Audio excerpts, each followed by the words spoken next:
watched you last night on Channel 19. Oh, yeah? Well, good. Thank you. How come you were not fishing? Oh, I just got back from fishing. I waited till about 9:15 when we got back to cabin there, and we caught you at 9:30 on Channel 19 there. Good. Hey, hold these up here. Okay. What in the heck do you have here? You got 2 Chinook. You fish Tawas River a lot? Yeah, I come up here quite a bit. And I've done pretty well here. And why do you stop here with all the other places to fish?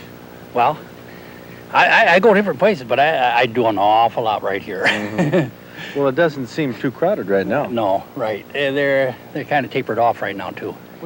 But hey, that turned out real well. But they done, I was over to, on the other shore there, by Harbor Beach, and they was getting them on that there green and silver and the glow in the dark there, too. So you fish all over the thumb. Well, yeah, right.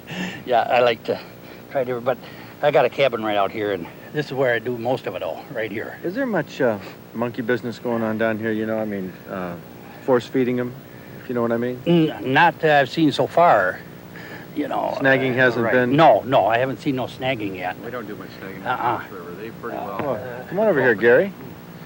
So they don't? The snagging isn't? No, it's not heavy in Tawas. For some reason, we have more of the spoon fishermen and spawn fishermen here. I don't know what makes that, but that's why a lot of these guys come here, because they don't like snagging at all.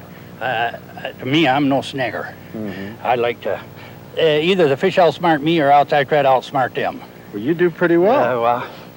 Yeah, if I can even get one, I feel pretty good, Yeah, well, I bet. What is your name? Herb Harris from Flint should feel pretty good. Those are nice salmon. And it's good news from Gary Collier that anglers on the east side are finding that salmon do hit lures, they do hit bait.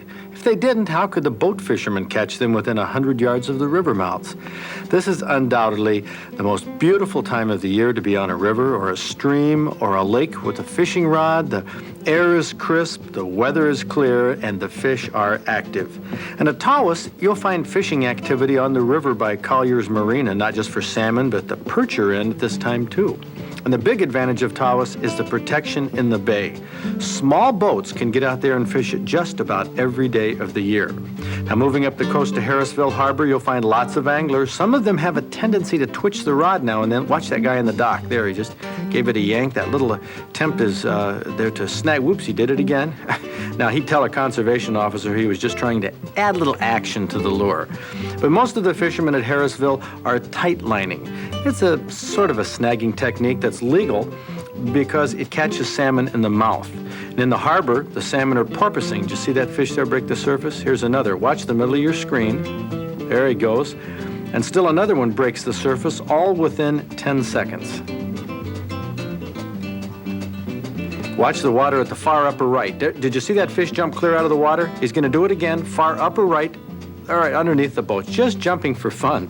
But these two fellas in the boat, there to the left, have one on that's trying to get away. There it goes.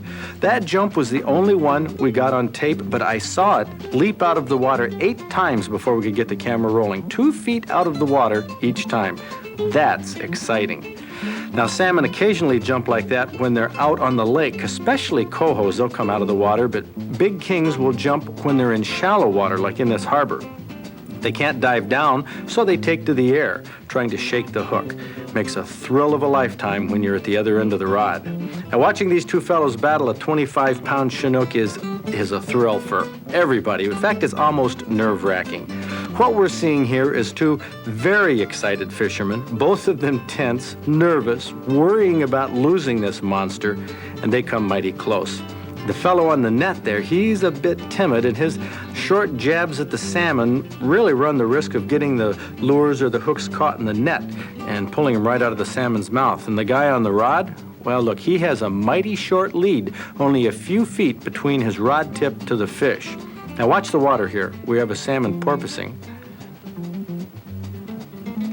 Now back to the boat here. I don't want to take anything away from these fellows because they've accomplished a lot just by hooking and battling a big king, but I'm getting a little worried now. Every netting attempt just like that is a potentially lost prize. And that short length of line between the angler and the fish, not much cushion if that fish decides to take a big run. Plus the fact it puts a lot of vertical pressure on the fish and could pull the hook out easier than if the fish had a little less pressure. All the anglers are watching from shore. The fish continue to porpoise all around. Will they Land this salmon or lose it. Let's watch.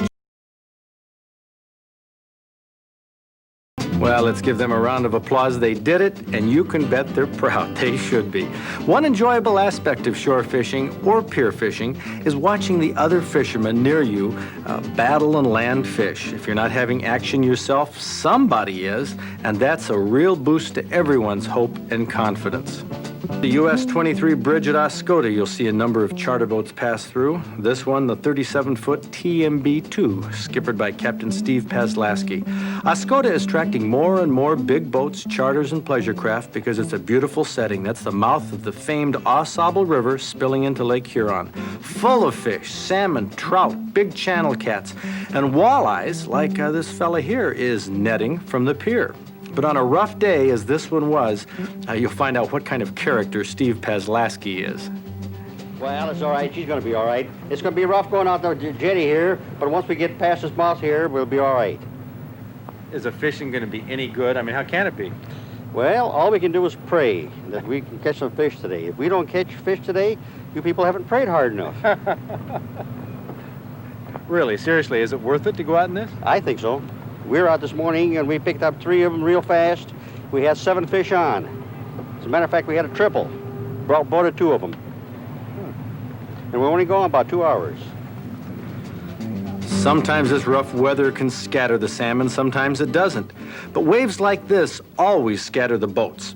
With the 37-foot TMB-2, it's no problem, and the river mouth is always the roughest part of the lake. Now, see that dark water?